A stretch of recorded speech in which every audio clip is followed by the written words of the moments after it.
నమస్తే, welcome to E6 TV. నేను మీ Sampath Kumar. Sircilla MLA BRS working president KTR పై నమోదైన కేసును తెలంగాణ హైకోర్టు కొట్టేసింది.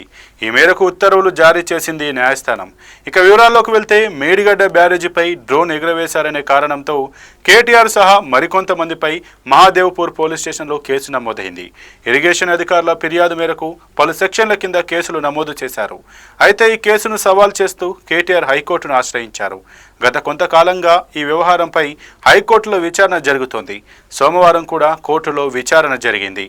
మేడిగడ్డ బ్యారేజీ నిషిద్ధ ప్రాంతమేమీ కాదని కేటీఆర్ తరపు న్యాయవాది టీవీ రమణారావు వాదించారు. రాజకీయ కక్షతోనే కేసు నమోదు చేశారని న్యాయవాది టీవీ రమణ కోర్టుకు తెలిపారు. దీని రియాక్ట్ అయిన public prosecutor drone ఎగురవేయడం dam భద్రతకే ప్రమాదమన్నారు.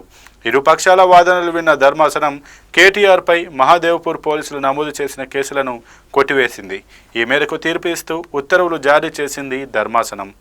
Medigadda బ్యారేజీ కూలిపోయిందంటూ బీఆర్ఎస్ అవినీతికి ఇదే నిదర్శనమంటూ కాంగ్రెస్ ప్రభుత్వం తీవ్ర ఆరోపణలు చేసింది.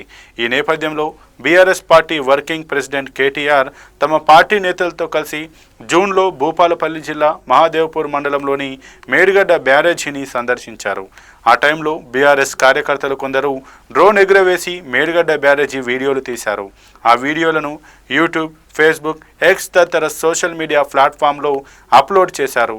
దాంతో అవి కాస్త వైరల్ అయ్యాయి. అయితే ఈ వీడియోలను పోస్ట్ చేస్తూ మేడిగడ్డ బ్యారేజీకి ఏం కాలేదని, పెద్ద ఎత్తున వరద వచ్చినా తట్టుకున్నదని, ప్రభుత్వం కావాలనే మేడిగడ్డపై రాజకీయం చేస్తుందని ప్రచారం చేశారు. అయితే డ్రోన్ కెమెరాతో వీడియో చిత్రీకరణకు బీఆర్ఎస్ ముందస్తు అనుమతి తీసుకోలేదంటూ ఇరిగేషన్ అధికారులు పోలీసులకు ఫిర్యాదు చేశారు. ఈ ఫిర్యాదు మేరకు కేటీఆర్, బాల్క సుమన్, గండ్ర వెంకటరమణారెడ్డి సహా పలువురిపై మహాదేవ్పూర్ పోలీసులు కేసు నమోదు చేశారు. బీఆర్ఎస్ వర్కింగ్ ప్రెసిడెంట్ కేటీఆర్ తనపై నమోదైన కేసును కొట్టివేయాలని హైకోర్టులో క్వాష్ పిటిషన్ దాఖలు చేశారు. ఎలాంటి ఆధారాలు లేకుండా కేవలం రాజకీయ కక్షతోనే తనపై కేసు నమోదు చేశారని, తక్షణమే ఆ కేసును కొట్టివేయాలని పిటిషన్లో పేర్కొన్నారు.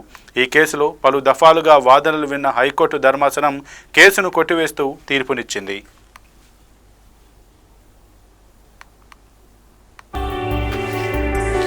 మరిన్ని అప్డేట్స్